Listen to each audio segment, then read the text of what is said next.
Assalamualaikum warahmatullahi wabarakatuh. Apa kabar anak-anak? Semoga semuanya selalu dalam keadaan sehat walafiat. Baik, pada pertemuan kali ini saya akan membahas bagaimana cara belajar budidaya ikan konsumsi pada kolam terpal. Baik, mengapa yang dipilih adalah perikanan budidaya? Hal ini dikarenakan dengan intensitas kegiatan penangkapan ikan yang setiap tahun meningkat, sehingga dikhawatirkan populasi ikan tangkap menjadi berkurang. Apalagi masih ada yang menangkap ikan menggunakan cara-cara atau alat yang kurang bijak dan tidak ramah lingkungan. Hal ini akan merusak atau menyebabkan tempat tinggal ikan dan mengakibatkan ikan bisa tidak survive atau bertahan hidup. Kemudian alasan yang kedua, akan tuntutan zaman di era revolusi industri 4.0 ini. Persaingan global sangatlah ketat sekali, khususnya dalam mencari pekerjaan. Maka dari itu, generasi milenial dituntut harus bisa bertahan hidup dengan cara apa? Yaitu dengan cara salah satunya adalah menjadi wirausaha atau entrepreneur. Baik, kenapa ikan lele yang akan dibudidayakan kok bukan ikan yang lain? Alasannya yang pertama adalah karena pertumbuhannya relatif singkat untuk panen, berkisar antara 2-3 bulan. Beda dengan ikan-ikan yang lain, misalnya gurame membutuhkan waktu kurang lebih 1 tahun, dan ikan patin dan sebagainya. Alasan yang utama yang kedua adalah ikan lele ini gampang untuk dibudidayakan, bisa hidup di tempat air yang minim atau bahkan air yang sangat kotor sekali. Baik, berikut ini adalah beberapa informasi terkait kandungan gizi, vitamin, dan mineral pada ikan lele. Bisa disimak.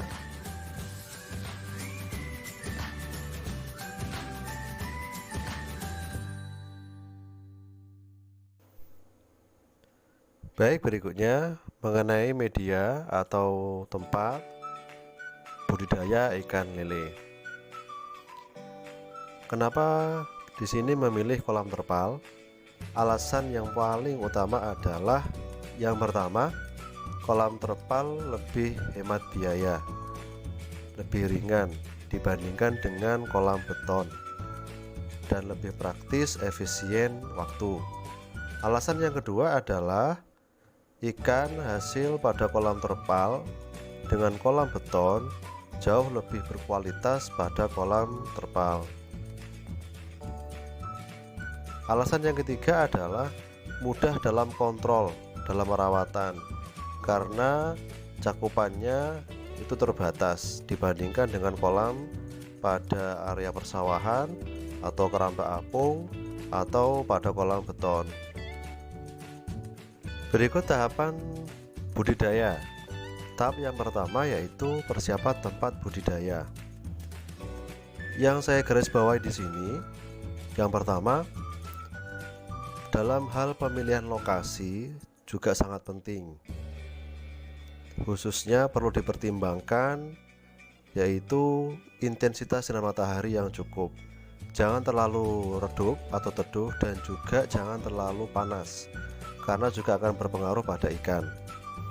Kemudian suplai air yang cukup juga penting. Kemudian untuk pagar kolam terpal di sini lebih baik atau idealnya menggunakan dari bambu. Cuman dari bambu ini gunakan atau dianyam dengan model membuat kayak gede guling, istilah Jawanya. Jangan dipaku. Jika dipaku nanti dikhawatirkan pakunya ini pada waktu nanti dipasang terpal dan terpal diisi air, nanti bisa tertekan air dan menimbulkan kebocoran pada terpal. Itu. Kemudian untuk patok dan sebagainya, berapa ukurannya patok, kemudian berapa kedalamannya, ini sudah saya sertakan di slide pembelajaran ini. Kemudian yang paling penting lagi, pastikan sebelum terpal dipasang ya, ditebar untuk dipasang, dasar lantai dari kolam itu pastikan tidak ada kerikil atau pecahan-pecahan genteng atau batu atau serat-serat kayu, karena jika nanti kok terpal diisi air, nanti air akan menekan dan bisa menimbulkan lubang atau bocor pada kolam tersebut. Tahapan yang kedua yaitu penebaran benih. Dalam hal pemilihan benih ini perlu diperhatikan juga, jangan asal milih atau sembarangan, karena kualitas benih yang bagus itu yaitu jika geraknya itu sangat aktif sekali. Kemudian dalam pemilihan benih, ukuran juga perlu diperhatikan, jangan terlalu kecil, dan juga supaya bibit itu bisa bertahan dalam kolam, kemudian juga bisa cepat untuk panen. Idealnya untuk pemilihan benih itu antara ukuran 9 sampai 10 atau 10 sampai 12. Kalau 10 sampai 12 itu kurang lebih 2 bulan atau 2 bulan setengah bisa panen. Kalau di bawah 10 ukurannya kurang lebih 3 bulan panen.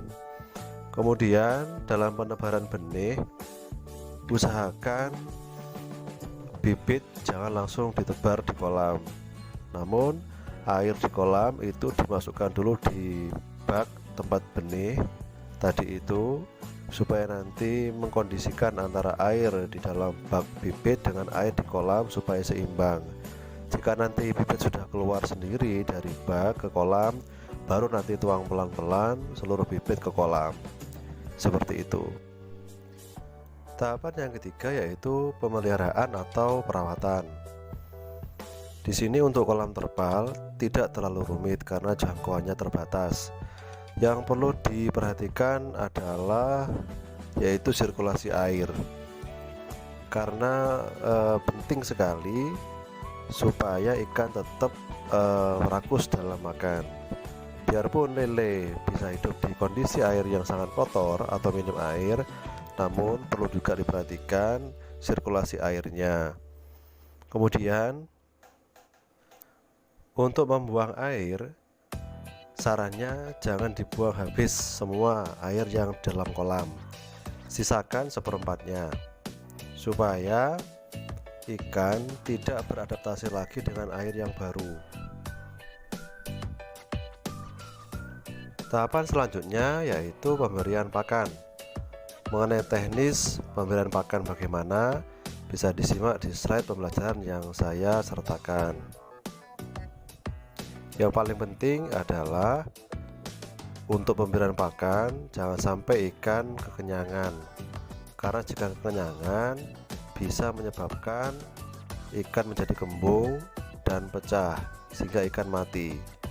Kemudian jika nanti pakannya ini terlalu banyak di kolam dan tidak dimakan oleh lele karena kenyang, akan menjadi residu atau sampah yang menyebabkan bau pada kolam. Tahapan yang terakhir pada budidaya ikan lele yaitu panen.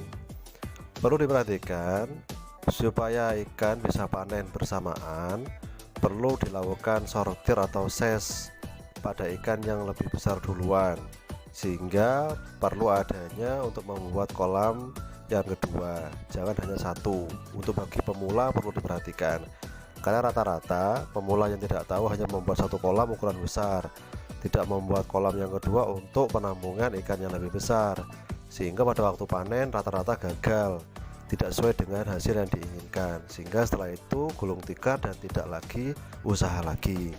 Jadi perlu diperhatikan untuk kolam pengesesan atau sortiran.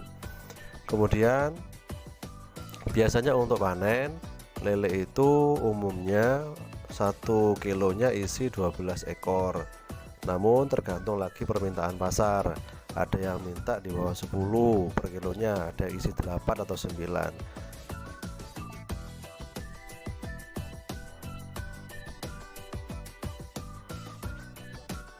Nah, ini yang perlu diperhatikan untuk anak-anak terkait dengan pengamatan perkembangan ikan lele.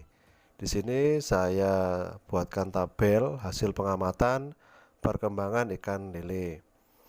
Di sini kalian nanti amati mulai dari umur 1 sampai 7. Artinya pada waktu tebar hari pertama sampai 7 hari selanjutnya atau 1 minggu pertama. Kalian amati nanti berat badan per ekornya berapa, bisa diambil random atau acak. Panjangnya nanti diukur panjangnya berapa. Konsumsi pakan ini nanti mengikuti dari persentase dari berat badan untuk konsumsi pakan. Kemudian frekuensi pemberian pakan, misalnya 1 hari bisa 2 kali atau sampai 3 kali. Terus untuk ukuran pakan di sini untuk pertama biasanya menggunakan PF 1000 atau 800, ditulis PF 1000 atau mungkin PF 800. Nah, nanti untuk umur 1 bulan atau 2 bulan lebih, nanti di sini berarti bisa menggunakan ukuran pakan strip 1 atau strip 2 atau mungkin strip 3 seperti itu. Baik, cukup sekian untuk pembelajaran hari ini. Materi pelajaran prakarya dan kewirausahaan kelas 11 SMA. Terima kasih atas perhatiannya. Semoga sukses dan sehat selalu. Wassalamualaikum warahmatullahi wabarakatuh.